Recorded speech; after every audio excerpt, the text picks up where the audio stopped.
こんにちは。こんにちは。ファミリスのとくこです。メリです。今日は、ワンダーラストリネンのご紹介のビデオを撮っています。はい。まず糸のご紹介して、あとはサンプルの紹介をしていきたいと思います。なんでやっているかっていうと、4月の24日から、ワンダーラストリネンの春を開催します。はい。期間は2ヶ月間で、6月24日までで、ワンダーラストリネンを使ってたら、別に引き揃えてても、1年しか使ってなくても何でも OK なので、ぜひご参加ください。はい。それを使って、ワンダーラストを使って編み物をして、編み終わったものを期限内にタグをつけて写真を載せればいいことがあるでしょ。そうですね。はい。抽選で、5人の方に500円のクーポンで、今回1位の方は2年を5カセ着分プレゼントしますし、好きな色を選んでいただける。そうですか。なかなかいいですね。皆さん、ぜひ参加してください。納期があった方が皆さんはいいらしいじゃないですか。多分6月末までに作れたら、7、8月に着れるし、ちょうどいい。そうですね。別に参加するのにエントリーしないといけないってことはないのね。タグさえ最後につけてもらえれば、参加しますっていう意思表示は特には必要はないです。でもできたら途中経過などもインスタで上げていただけると、紹介していただけるといいかなとは思います。ということで、紹介ですね、糸の。ワンダーラストリネンはアメリスで一番最初に作った糸で、もう8年前とか7年前か8年前に最初にリリースしたんですけど、その時すでにリネンの糸いくつか扱ってはいたんですけど、海外からリネンを輸入するとすごく関税が高くて、日本国内でリネン作れるんじゃないかと思って、初めて作ってみた糸です。で、最初はベルギーリネンだったけど、変わりましたね。今はフレンチリネンになってます。でもあれか、今ある在庫は全部フレンチリネンでやってます。ちょっと今後いろんな材料変わるかもしれないんですけど、今のところはそんな感じでやってます。で、最初に作った色が結構少ないね。やっぱりないと思ったら薄いグレーがここにはない。もう1色あって5色最初に作りましたね。なんか夏に着るのに良さそうな色を最初に作ったんですけど、それでワンダーラストっていうのがそのアミリスで作る糸をなんか旅をテーマに名前をつけようっていう話になって、まず最初はワンダーラストにしました。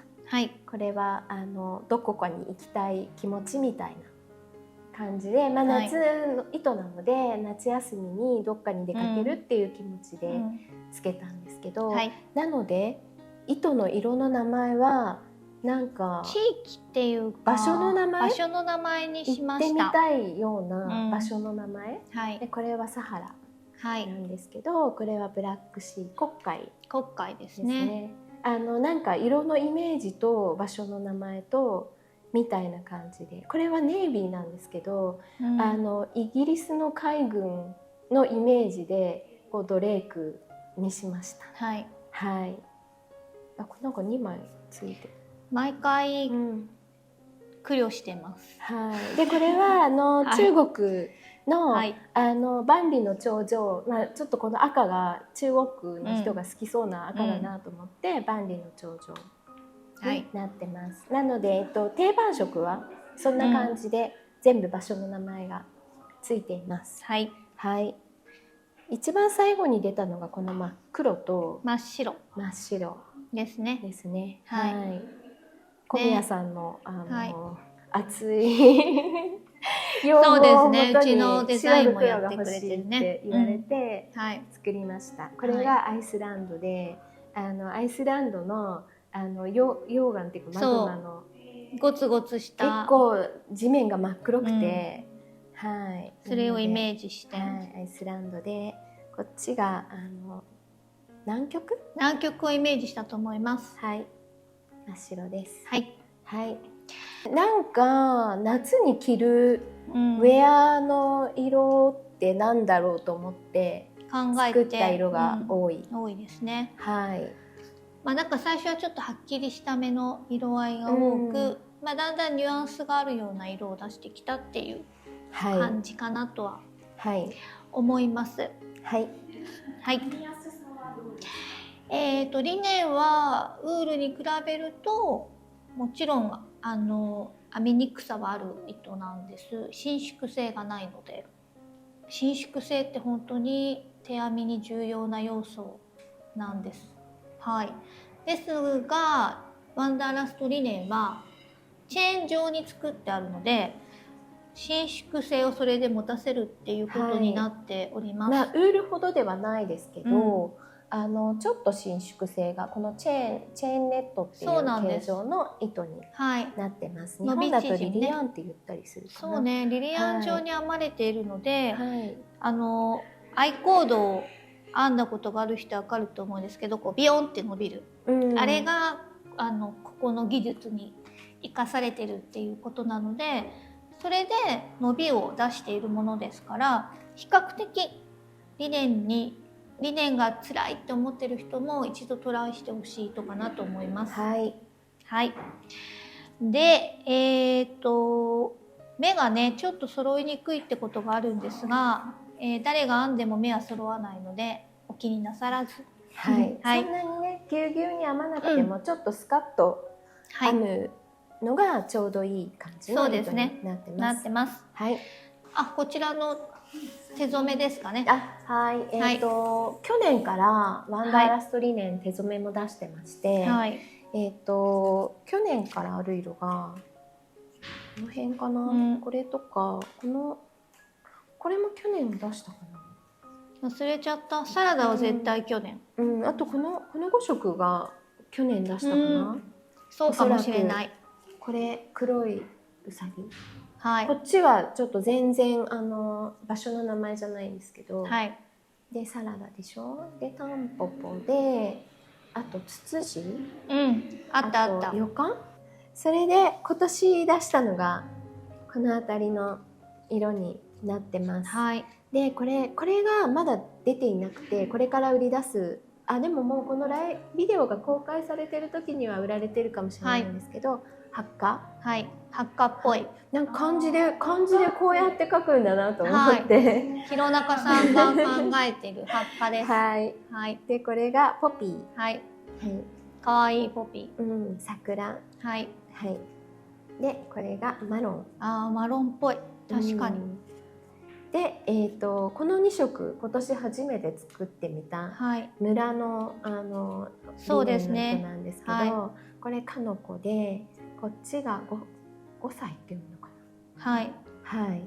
だと思いますが、村染めも作ってみました。これ結構なんか絞りっぽい感じになると思います。染めになってて、なんだろう、面白い糸になってます。ね、リネンがこんな綺麗に手染めで染まるっていうのがいつも感心しています。ということでサンプルのご紹介に行きたいと思います。まず着てるもですね。これはアミリスの22号にデザインしました私のフンボルトですか。ですね。ボトムアップ、下から編む丸ヨークのセーターになってます。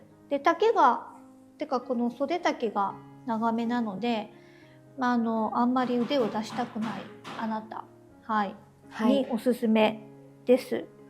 でメディアスとレースのゲージをイコールにしているので、まあ、一応編むとこうなることにはなってますけれども、なんかちょっとこのレースの模様を編むのがなんか皆さんちょっと難しかったようで、この穴がギザギザになると一応正解ってことにはなってます。はい。それでメリさんこれがは、去年ですね出したちょっとタグ恵子がさんのショールですね。後ろにあるんだけど、はいパターン名がよくわからない。ライトですね。W がついてる。はい。あれですね。ライト兄弟のライトだよね。ライトなんですね。うん。これ3カセでゴーストランチ3カセになってます。はい。これすごい人気でして去年。はい。可愛いんです。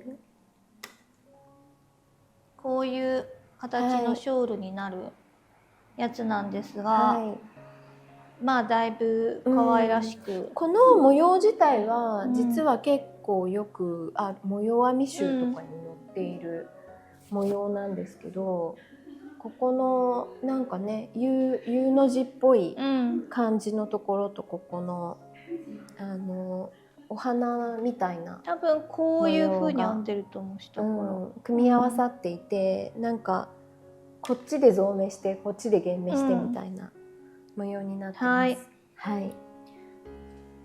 リネンのショールも夏すごい使いやすくていいと思います。はい。ちょっとね冷房よけに本当にいい感じのショールになってます。はい。じゃあこれが小宮さんのデザインしたアミリスの何号か忘れました。18号のルーシーですね。ミキさんがモデルしてくださったものなんですが、これなんかこの2色の組み合わせなのが可愛いので、皆さんいろんな2色で組み合わせて編んでらっしゃったかなと思います。それでこれでしょ。この2色は今廃盤。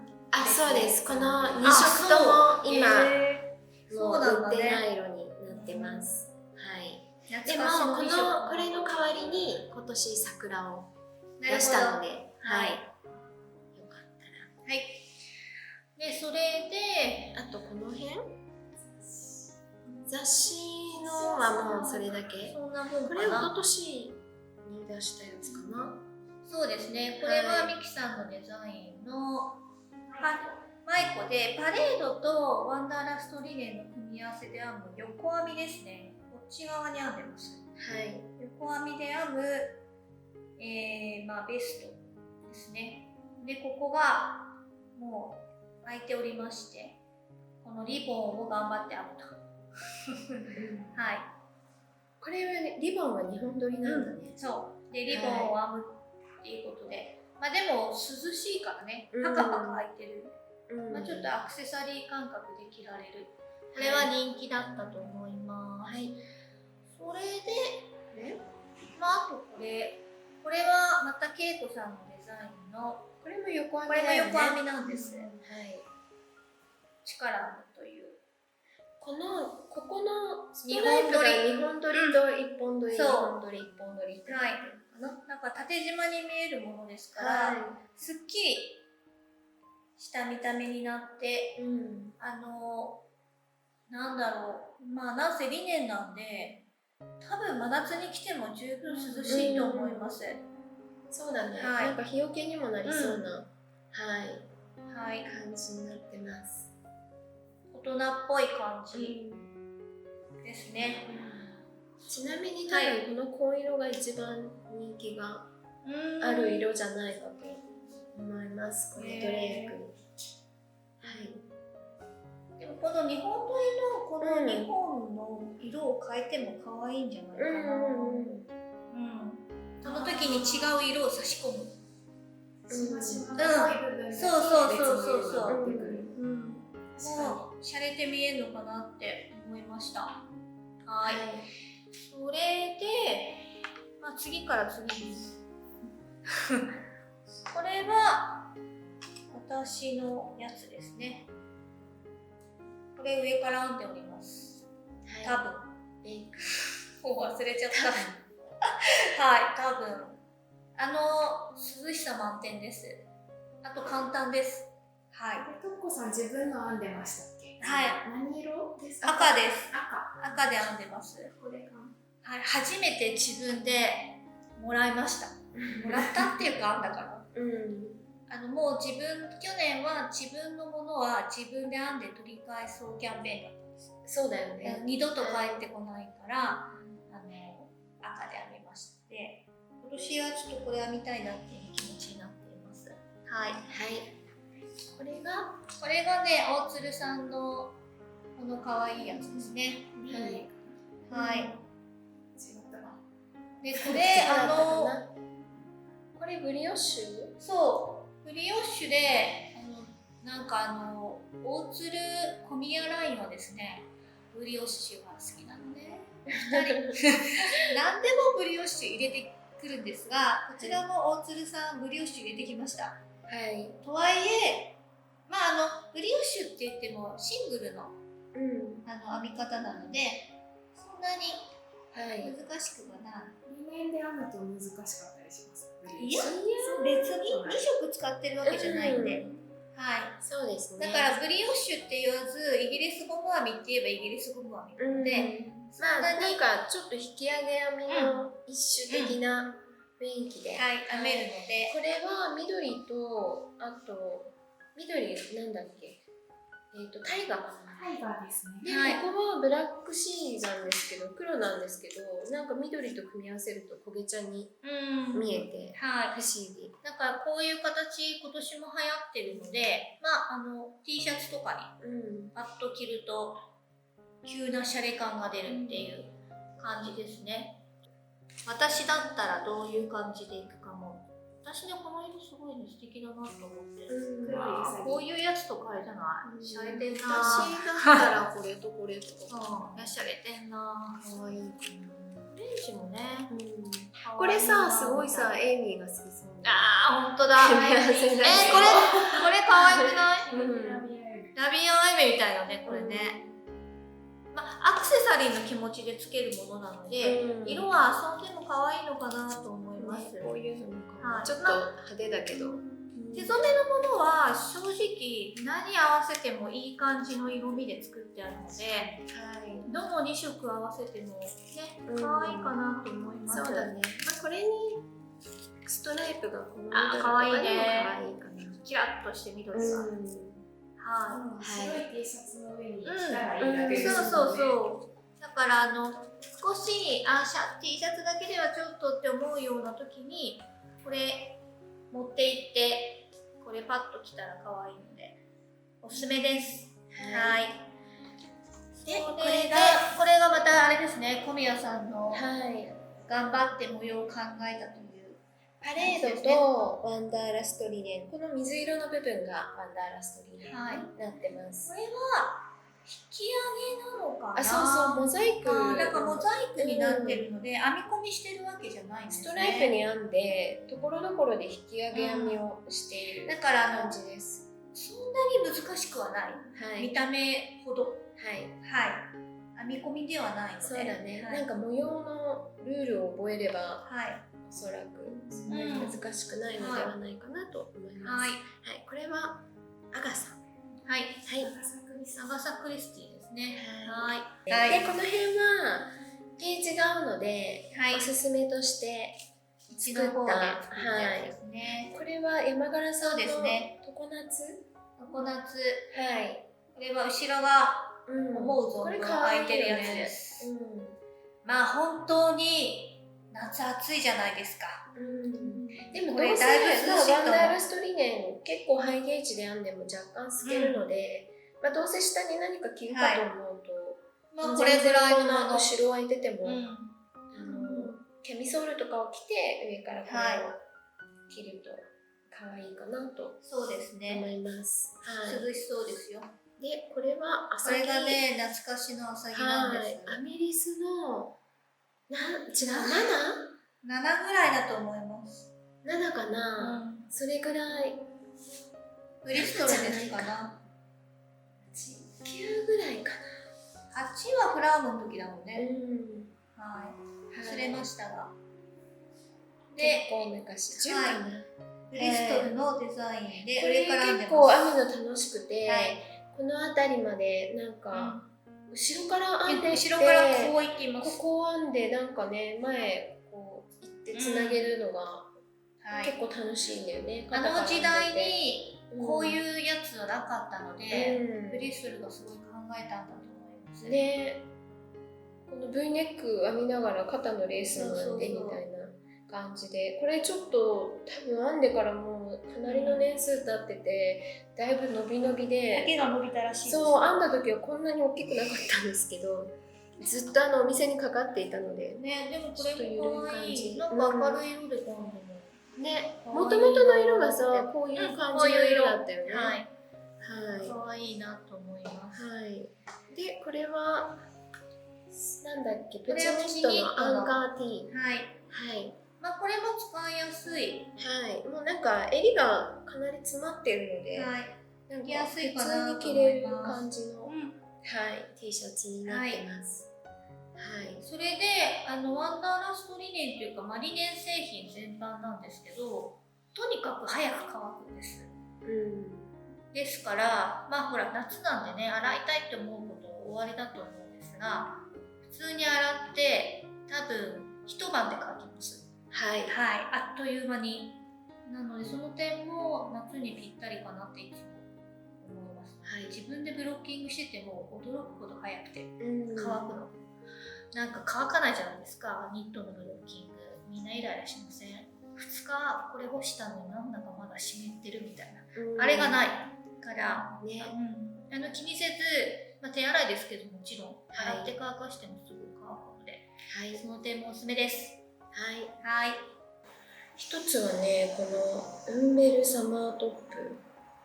このイレーヌ・リンさんって台湾人の、彼女ね、やっぱ台湾も暑いからリネンの気持ちなんだなと思って、3色のノースリーブのふわっとしたトップなんですけど、こう色合わせがなんか楽しそうだなと思って。確かに。あなたが思うこの3色お願いします。今これ見たらさ、なんかさ、上からこれこれこれとかかわいいかわいいねと思ったり、でもこの辺でもできそうじゃない？可愛らしいものが好きな人、かわいいね。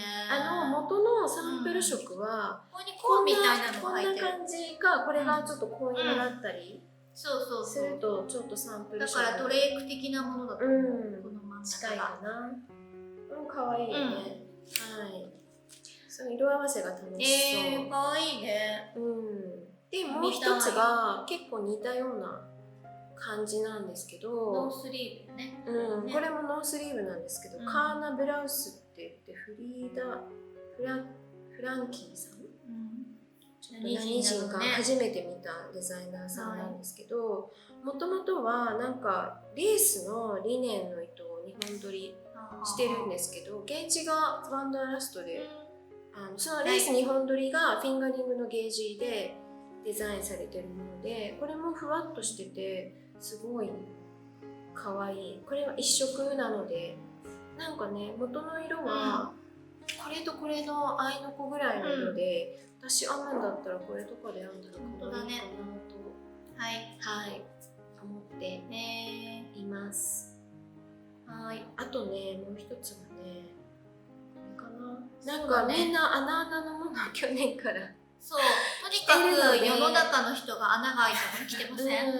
このなんかジュリア・シャートっていうやつなんですけど、すごい穴の、そうね、はい、穴のやつです。もう下にブラトップ着てこれ着ろっていう感じの。これね、かぎ針のパターンだった。あ、そうなんだ。はい。でもまあ、かぎをやられる方は。そう。すごい簡単に編めそうな。ただのまっすぐしたボックスを編んで肩をはぐって感じだと思う。すごいなんだろう、穴がいっぱい開いている感じのものです。はい。でとにかく可愛い色がたくさんだから、3色で編むとかいいよね。可愛いよね。さっきのやつ見たらなんか本当にこれで編みたい気持ちに。気持ちが盛り上がってる。なった。羨ましい。わかんない。時間は与えられてない気がしてる。そうですね。今年も2年を仕事以外でも編みたいと思っています。あと工業ショールも2回そうですね。するんですよね。はい。あれは、しましまをリネンで編んだ後に、フリーフリーをモヘアで編むということでしょうか。しましまはリネンと、あとリネンとシルクモヘアの引き揃えでしまになっていて、で裾はシルクモヘアでフリーフリーを編むっていうデザインなんですけど、なのでなんか手染めのリネンと、またつぶつぶが入ってるシルクモヘアとかをすると可愛いかなと思ってます。そうですね。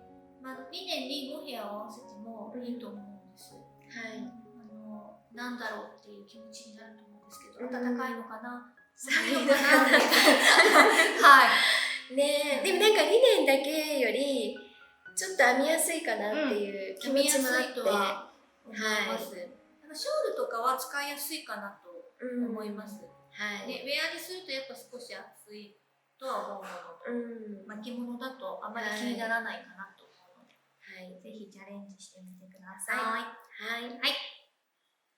このチャンネルが、少しでも参考になりましたら、チャンネル登録、グッドボタン、コメント、よろしくお願いします。皆さんね、リネンのおすすめのこれで編んだら良さそうなパターンなどありましたら、ぜひコメントで教えてください。お待ちしてます。よろしくお願いします。ありがとうございました。